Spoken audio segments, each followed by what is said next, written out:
କୋରାପୁଟ ଜିଲ୍ଲା ବୋଇପାରିଗୁଡ଼ା ଗତ 28 ତାରିଖ ଦିନ ହାର୍ଡକୋର ମାଓ ନେତା ସମେତ 4 ଜଣ ଛତିଶଗଡ଼ରୁ ଓଡ଼ିଶାକୁ ପ୍ରବେଶ କରୁଥିବା କୋରାପୁଟ ପୋଲିସକୁ ଖବର ମିଳିବାରୁ କୋରାପୁଟ ଆରକ୍ଷୀ ଅଧୀକ୍ଷକଙ୍କ ନିର୍ଦ୍ଦେଶ କ୍ରମେ ଜୟପୁର ଉପଖଣ୍ଡ ଆରକ୍ଷୀ ଅଧୀକ୍ଷକ ପାର୍ଥ କାଶ୍ୟପ ଓ ଡିଭିଏଫ୍ ଦଳ ବୋଇପାରିଗୁଡ଼ା ଥାନା ପେଟଗୁଡ଼ା ଜଙ୍ଗଲରେ ମିଶି ସେହି ଅଞ୍ଚଳରେ ପେଟ୍ରୋଲିଂ କରିଥିବା ବେଳେ 4 ଜଣ ମାଓ ଥିଲେ।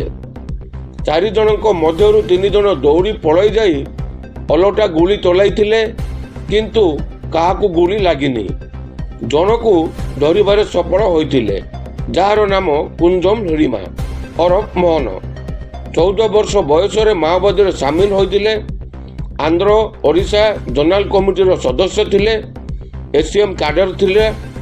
ସେ ଏସ୍ଓବିର ମେମ୍ବର ହୋଇଥିଲେ। କୁଞ୍ଜମ ହିଡ଼ିମା ଛତିଶଗଡ଼ ରାଜ୍ୟ ବିଜାପୁର ଜିଲ୍ଲା ଉସୁରୁ ଥାନା ଜାନାଗୁଡ଼ା ଗ୍ରାମର ବୋଲି ଜଣାପଡ଼ିଛି।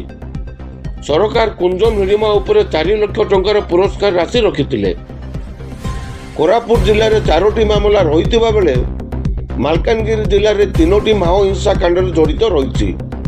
ଛତିଶଗଡ଼ ଓ ଆନ୍ଧ୍ରରେ କେତୋଟି ମାମଲା ରହିଛି ତାହାର ତଦନ୍ତ ପ୍ରକ୍ରିୟା ଜାରି ରହିଛି। ହିଡ଼ିମାଠାରୁ AK-47 ସହିତ ବିପୁଳ ପରିମାଣର ମାଓ ସାମଗ୍ରୀ, ଗୋଳା ବାରୁଦ ଜବତ ହୋଇଛି ବୋଲି ଆରକ୍ଷୀ ଅଧୀକ୍ଷକ ରୋହିତ ବର୍ମା ସାମ୍ବାଦିକ ସମ୍ମିଳନୀରେ ସୂଚନା ଦେଇଛନ୍ତି। ଜୟପୁରରୁ କୋରାପୁଟ ଜିଲ୍ଲା ପ୍ରତିନିଧି କୃଷ୍ଣ ଖରାଙ୍କ ରିପୋର୍ଟ, G9 ଓଡ଼ିଆ।